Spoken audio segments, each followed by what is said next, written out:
contraste dramatique, disait Meyer. La couleur blanche de la maison crée un contraste avec le puissant vert des arbres du Michigan.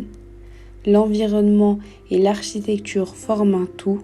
Ainsi, on considère non pas la Douglas House comme une architecture, mais comme un ensemble, lac, forêt et bâti. La lumière dans la Douglas House se concentre principalement dans son puits de lumière qui traverse verticalement le bâtiment. Partant du toit, elle descend le long de la paroi intérieure pour arriver finalement au premier niveau de la maison. Un puits prenant la forme des parois, il s'adapte à la morphologie de la maison. La lumière circule de manière à distribuer toutes les pièces, notamment dans les pièces de vie généralement entourées de baies vitrées, mais se disperse également dans les pièces plus privées bordées de simples fenêtres. L'organisation de l'espace est un élément propre à la Douglas House. Espace privé, espace commun, espace extérieur, tous sont séparés par un simple couloir, mais pourtant toujours en relation. Un couloir de quelques pas qui nous transporte d'un espace de vie à un espace de repos. Ces espaces de vie nous emmènent dans la nature, dans les arbres. On vit dans le dehors, vue sur le lac, corps dans le vent, toutes les conditions sont réunies pour nous faire sentir ailleurs.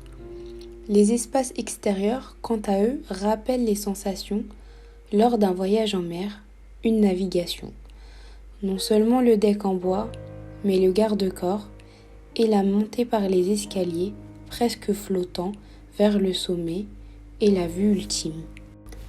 La Bella Valley House est une maison construite en 2008 par Studio Mumbai en Inde. Studio Mumbai est un cabinet d'architecture créé par Bijoy Jain, architecte qui a travaillé avec Richard Meyer à Los Angeles.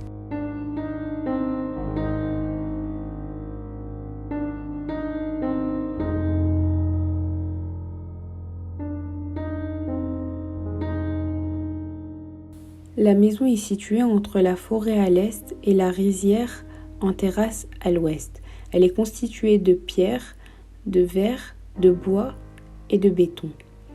La maison est ancrée à une série de murs de pierre ondulants, soigneusement positionnés pour jouer le rôle de médiateur dans le paysage. Les fonctions de la maison sont soigneusement organisées en fonction des niveaux de la rizière en terrasse. L'intention de l'architecte était que les gens devraient aussi laisser la nature mettre le décor sans infliger trop de culture au paysage.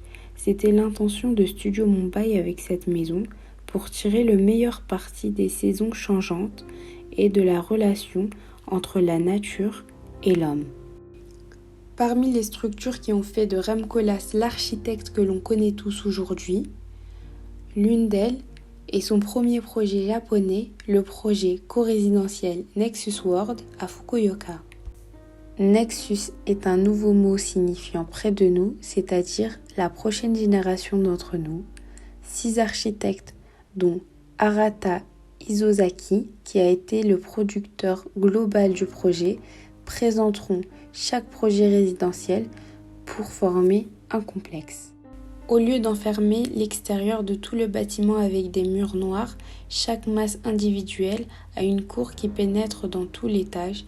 L'extérieur est fermé et l'intérieur est caractérisé comme étant une maison urbaine où nous pouvons sentir l'environnement environnant.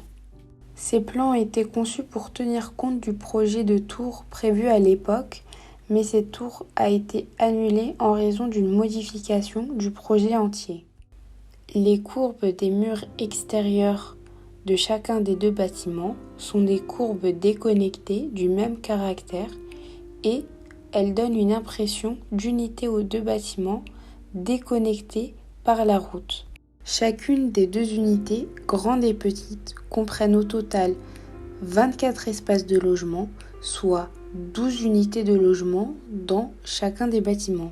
Le rez-de-chaussée est divisé entre l'entrée et le jardin au fond de la cour. Le premier étage est divisé en une chambre et un espace privé et le deuxième étage est divisé en un salon et un espace ouvert.